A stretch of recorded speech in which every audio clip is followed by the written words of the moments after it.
Dave, I've come over to Reading today to Dinton Pastures Country Park to meet up with one of Mainline's most established anglers, Dave Lane. So Dave, how's it been going at the moment? Yeah, very well actually. Yeah, I'm loving it over here. It's a great venue.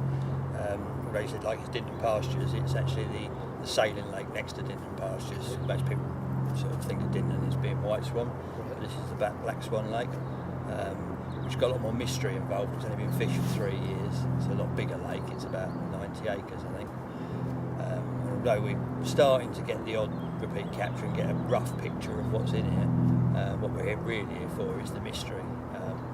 Very exciting stuff, isn't it? It is really. There's a possibility of some very big fish in here, but there's nothing concrete.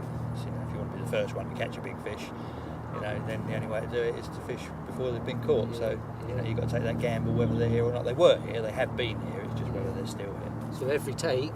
Yeah. Oh, every take's proper exciting. The adrenaline's pumping. You don't really know. Could be anything on the end. Yeah, absolutely. Every single time that buzzer goes, you're just thinking, what? Could this be what I'm here for?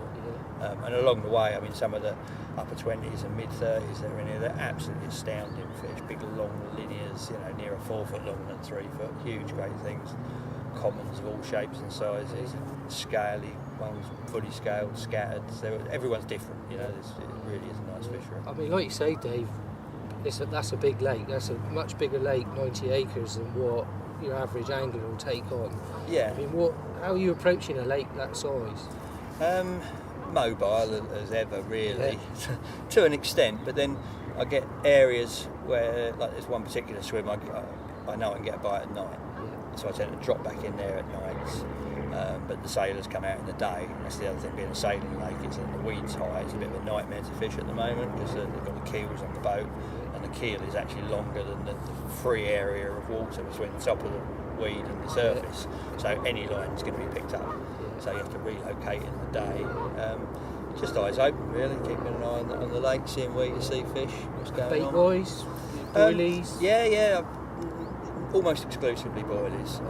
There's not a large head of bream in here, but they're quite big bream. They do like pellets, so I've sort of steered away from pellets on here a little bit. I quite like to bulk my feed with pellet, but you just get too many bream. Mainly boilies. And if I find an area, if I get a bite from a spot, because you can use a bait to boat up with, a boat to bait up with, I should say.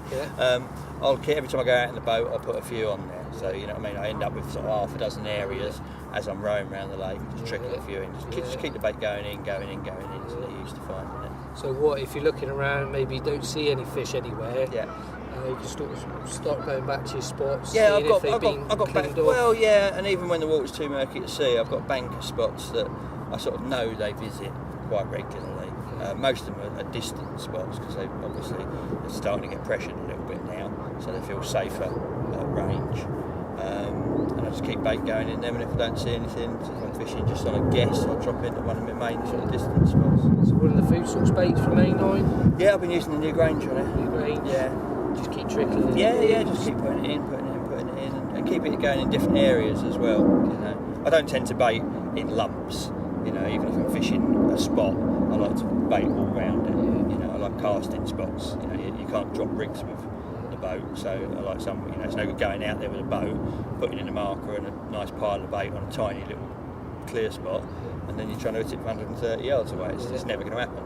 So I prefer to bait an area. I just sit in the boat and just scatter them all over the place. At least then I know I'm fishing on some of the bait. I suppose then as well, the fish are sort of picking up baits a lot of the time when you're not even in the area, sort of building their confidence. I think it creates a better feeding area anyway. If fish are having to root around for bait, and you can get more. If everything's on a little tiny spot, you can only fit a couple of mouths on there.